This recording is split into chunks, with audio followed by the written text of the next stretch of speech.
Selon toi, qu'est-ce qui fait qu'une personne peut avoir une addiction, par exemple à l'alcool, à la drogue ou au jeu de hasard? Alors ces trois exemples, ils sont un peu extrêmes, mais on va voir que les addictions, ils peuvent être également des choses au quotidien, qu'on utilise au quotidien, comme par exemple la play, enfin je veux dire les jeux vidéo ou les réseaux sociaux. Donc on va essayer de répondre aujourd'hui à ces questions-là. On en parle juste après.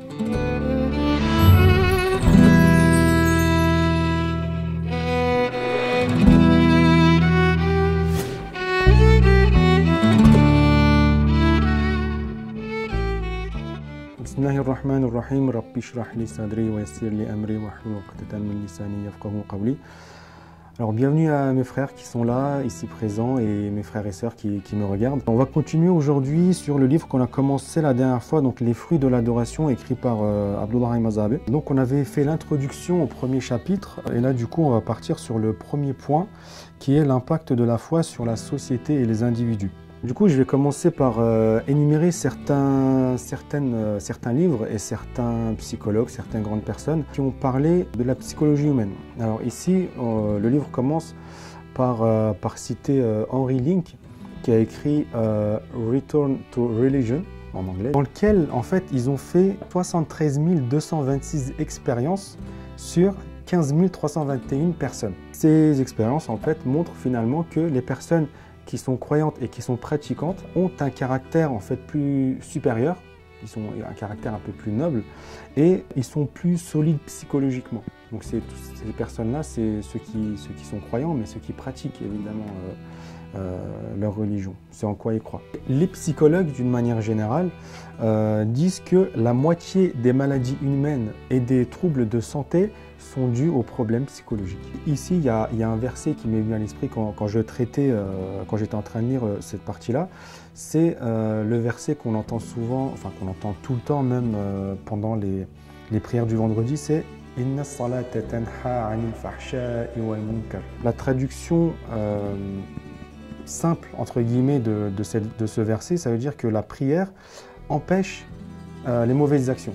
Donc en fait, ça revient à ce que dit le psychologue et le psychanalyste, c'est que, et ce qui a été dit auparavant également, c'est qu'une personne qui prie automatiquement s'éloigne des mauvaises choses. Alors, quand on regarde de l'exégèse de ce verset, on voit également que, évidemment, dans la vie pratique, il y a des personnes qui prient, mais qui font aussi beaucoup d'erreurs. Mais que donc l'exégèse dit que c'est des personnes qui prient vraiment. Donc qui essaient vraiment de s'approfondir dans la prière, voilà, de façon pieuse. Voilà, des personnes qui prient d'une manière pieuse, et profonde, du coup, se retirent des péchés. Encore un psychiatre qui a écrit L'homme à la découverte de son âme, qui dit que, alors ce monsieur c'est le docteur Carl Gustav Jung. Il a été un des plus grands psychiatres de son temps, c'était du XXe siècle. Il avait entre autres des personnes qui ont des hauts statuts dans des États de divers pays. On voit du coup que il dit que la plupart des personnes qui ont des problèmes psychologiques au-delà de 30 ans, en tout cas il parle de ses patients, après 30 ans, les personnes qui perdent leur foi, ils ont toujours des problèmes. Et les personnes qui ont perdu leur foi, qui ont eu des problèmes, les problèmes se résolvent quand ils retrouvent la foi, automatiquement, forcément, à tous les coups. Et la plupart des personnes qui ne retrouvent pas la foi ne guérissent pas vraiment, en fait, quasiment jamais.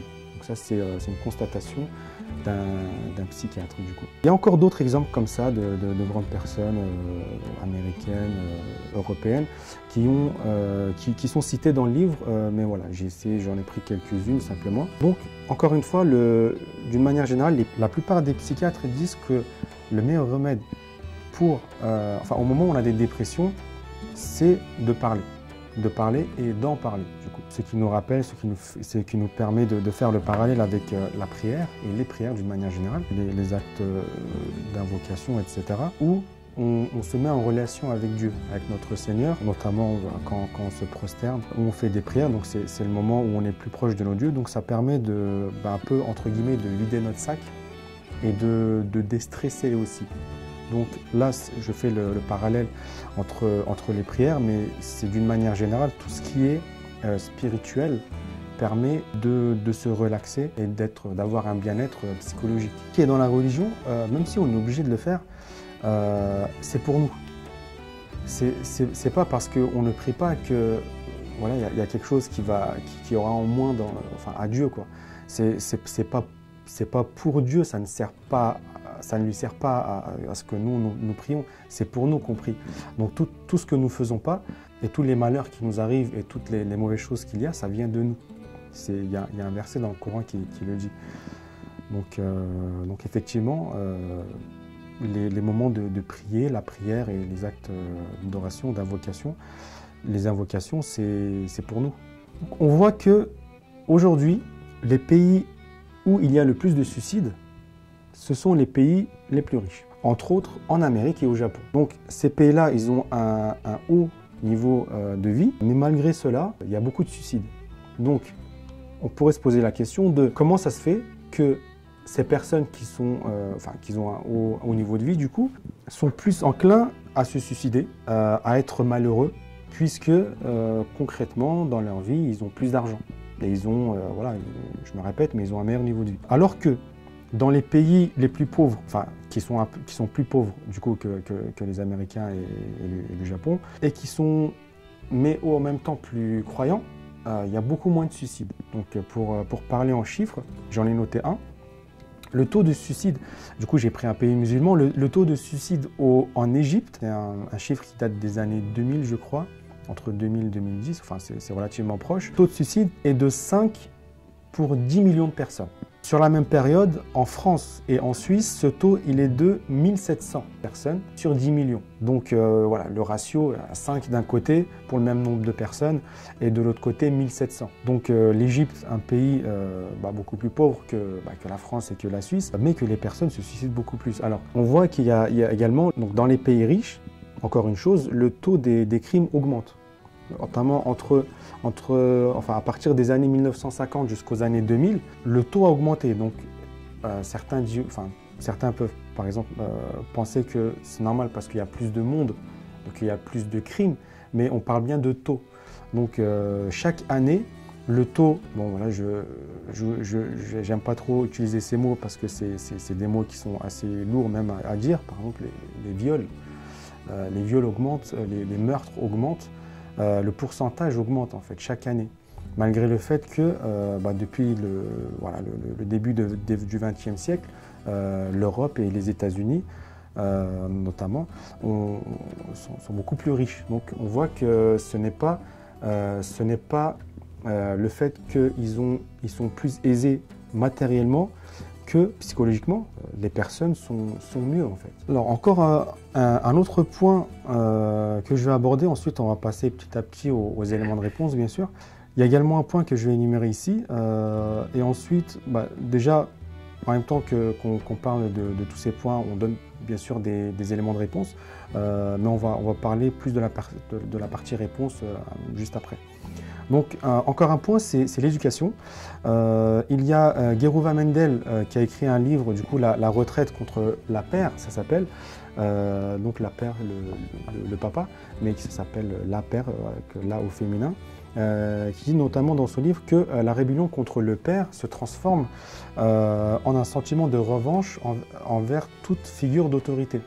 Donc c'est ça qui fait que en fait, notamment dans les pays riches où il y a il y a des problèmes d'ordre social et que les personnes avec le matérialisme donnent moins d'importance à l'éducation, eh bien il y a d'autres formes de groupes qui se créent, voilà, sans donner d'exemple. Mais directement sur ce sujet-là, il y a, du coup, par rapport à la relation entre les enfants et les parents, il y a un verset qui est dans le livre et que je vais vous lire. Ton Seigneur a décrété que vous n'adoriez que lui, et il a prescrit la bonté à l'égard de vos pères et mères. Si l'un d'eux ou les deux a atteint la vieillesse près de toi, ne leur dis pas « fille ». Donc fille dans le sens où qu'on se plaint ou pour exprimer une impatience. Et ne les repousse pas, adresse-leur des paroles respectueuses, incline vers eux l'aile de l'humilité avec miséricorde et dis Mon Seigneur, sois miséricordieux envers eux, comme ils l'ont été avec moi quand j'étais un enfant.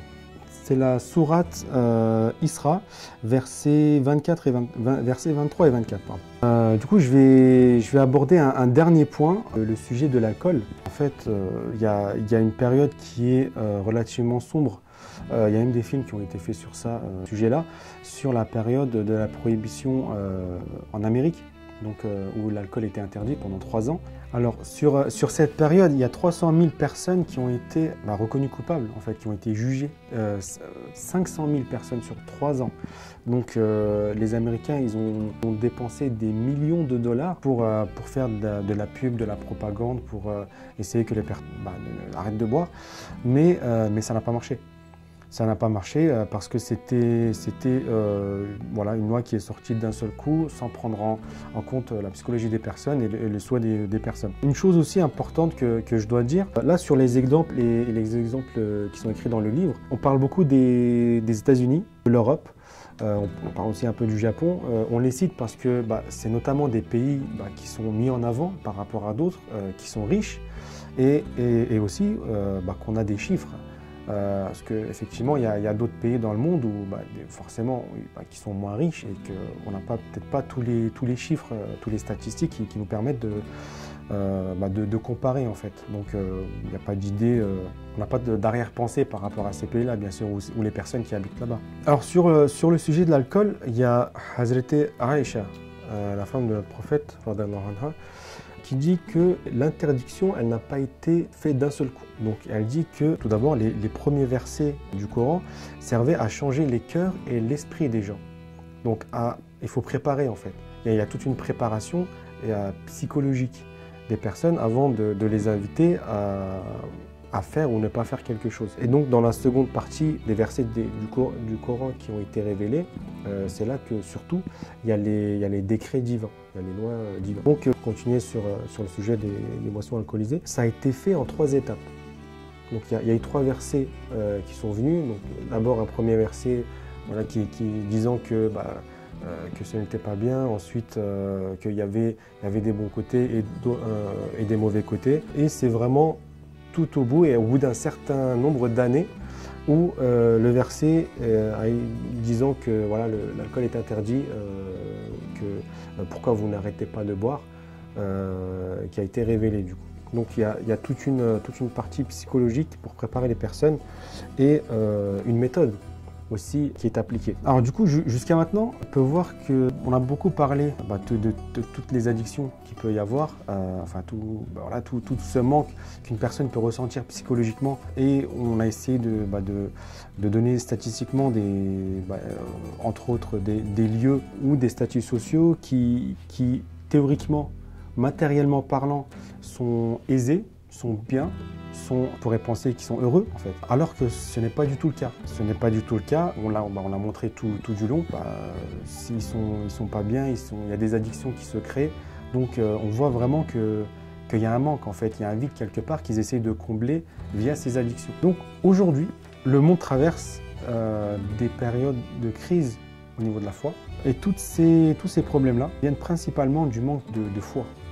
C'est ça qui manque, c'est ça qu'ils essaient de combler en fait via les addictions qu'il y a. C'est ce ressenti de manque, l'âme ressent ce manque-là, ils essayent de le combler avec autre chose. Mais du coup, c'est la foi, c'est le manque de foi, de croyance en Dieu qui fait que toutes ces personnes-là, les criminalités, enfin tout ce qu'on a dit auparavant augmente en fait au fur et à mesure du temps. Et je voudrais lire aussi un passage qui fait 1 page environ, qui est directement très très bien écrit. Abdullah Al-Mazhabé a écrit que c'est un conseil qu'il donne. Il ne fait aucun doute qu'un jour votre jeunesse vous quittera. Comme l'été cède la place à l'automne, qui à son tour ouvre la voie à l'hiver, votre jeunesse cédera sa place à la vieillesse, et la vieillesse préparera la mort.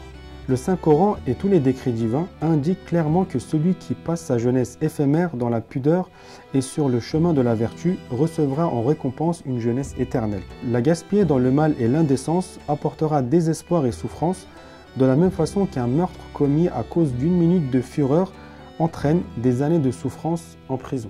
Non seulement les désirs et les plaisirs licencieux de la jeunesse entraîneront qu'on devra rendre des comptes le jour du jugement, qu'on souffrira dans la tombe et qu'on perdra espoir sur terre, mais ils mettront la souffrance au cœur même du plaisir, et cette souffrance sera plus forte que le plaisir. Toute personne jeune qui a du bon sens le confirmera. Par exemple, dans un désir indécent, il y a la crainte d'être rejeté, le supplice de la jalousie et l'angoisse de la séparation, qui coexistent avec une faible quantité de plaisir, très faible quantité, faisant que l'ensemble ressemble à du miel empoisonné. Quand on veut savoir les conséquences du gaspillage de sa jeunesse en mauvaises actions, il suffit de demander aux bars, aux hôpitaux, aux prisons et aux cimetières qui sont pleins de jeunes. Beaucoup ont fini à l'hôpital à cause d'un comportement indécent, en prison à cause d'actes illégaux. Il y a ceux qui cherchent refuge dans les bars à cause de troubles spirituels provoqués par un manque d'obéissance et de spiritualité, et ceux qui finissent dans la tombe à cause des comportements rebelles. Voilà. C'est un passage qui m'a très plu. Je ne sais pas si ça vous a plu également, en tout cas je l'espère. C'est pour ça que j'ai voulu vous le lire directement. Alors du coup, qu'est-ce qu'on voit? Les sociétés d'aujourd'hui, les sociétés qui sont développées du coup dans les pays riches, ils sont fondés, alors ils veulent que les personnes soient plus heureuses bien sûr, mais ils ont fondé cela sur le matérialisme malheureusement, et sur le plaisir de la chair, mais pas au niveau des vertus du coup, spirituelles notamment. Du coup les personnes, qu'est-ce qu'ils font? Ils pensent qu'à eux. Donc c'est des personnes égoïstes qui fait que les différences des statuts sociaux se développent et fait entre autres développer d'autres problèmes sociaux. Ce qui induit encore une fois toutes les tensions qu'il peut y avoir dans la société, mais aussi hors des sociétés, entre les pays. Du coup, ça peut, le manque de foi, en fait, là on parle de ça, ça induit même finalement à des guerres. Dans la sourate Mohammed, verset 12, « Et ceux qui mécroient jouissent et mangent comme mangent les bestiaux, et le feu sera leur lieu de séjour. » En fait, c'est en train de mettre un tableau devant nous, où disons que les personnes qui ne pensent qu'à leur plaisir charnel, du corps, du physique, c'est comme des bestiaux, ils sont comme des bestiaux en fait, ces personnes-là. Et un point important dans le Coran, il ne parle pas des mécréants. Le Coran, généralement, quand il parle quand il qualifie les personnes, il ne parle pas de mécréants, il parle d'un point de caractère. Donc, fondamentalement, ça englobe aussi les musulmans, en fait. Si un musulman, une personne se disant musulmane, même si elle croit, finalement, elle pense qu'à sa chair, voilà, au plaisir physique, manger, boire, voilà, c'est comme un animal. Donc, finalement, il ne reste plus beaucoup de différence, très peu, entre cette personne et l'animal, malheureusement. Un autre verset, sourate Araf, verset 179, « Nous avons destiné beaucoup de djinns et d'hommes pour l'enfer. Ils ont des cœurs, mais ils ne comprennent pas. Ils ont des yeux, mais ne voient pas. Ils ont des oreilles, mais n'entendent pas. Ceux-là sont comme des bestiaux, même plus égarés encore plus égarés que les bestiaux. Les bestiaux, ils ont, j'ai envie de dire, ils ont une ligne de vie, mais voilà, ils continuent. Mais un homme, avec toute cette, l'intelligence qu'il a, qui peut utiliser un mauvais escient, il peut être encore pire qu'un animal. Donc tels sont les inconscients sur la fin du verset. Donc on a vu que le matérialisme, donc le manque de foi amène le chaos dans les sociétés. Donc on est sur la fin de cette vidéo. Je vais terminer avec deux hadiths et ensuite on va se séparer pour une prochaine vidéo. Premier des hadiths, à mes côtés, le hadith de notre prophète, bien sûr, alayhi salatu wassalam. À mes côtés, le plus fort d'entre vous est l'innocent qui ne se voit pas ses droits reconnus par le tyran, et le plus faible est le tyran qui bafoue les droits de l'innocent. C'est un hadith. Donc on ne regarde pas si une personne est riche, si une personne vient d'une famille reconnue, mise en avant. On regarde surtout directement la personne, si c'est bon ou c'est pas bon. Donc la richesse ne veut rien dire finalement. Dernier hadith, celui qui dort, donc là c'est un hadith sur notamment les relations humaines dans la société. Il l'a noté, donc j'ai quand même voulu le mettre, parce qu'il est connu et je l'aime bien. Celui qui dort l'estomac plein alors que son voisin a faim ne fait pas partie des personnes d'entre nous. Ou plus clairement, n'est pas l'un d'entre nous. Voilà, donc ça montre aussi la puissance de la spiritualité, au-delà du matériel. En fait. Donc fin du premier chapitre. Je vous dis à bientôt pour le second chapitre. C'est un chapitre qui était long, qui faisait plus d'une dizaine de pages. Les autres chapitres seront plus courts. Voilà, je vous dis à bientôt. N'hésitez pas à liker la vidéo, à commenter. N'hésitez pas également à vous abonner, à partager la vidéo et je vous dis à très bientôt.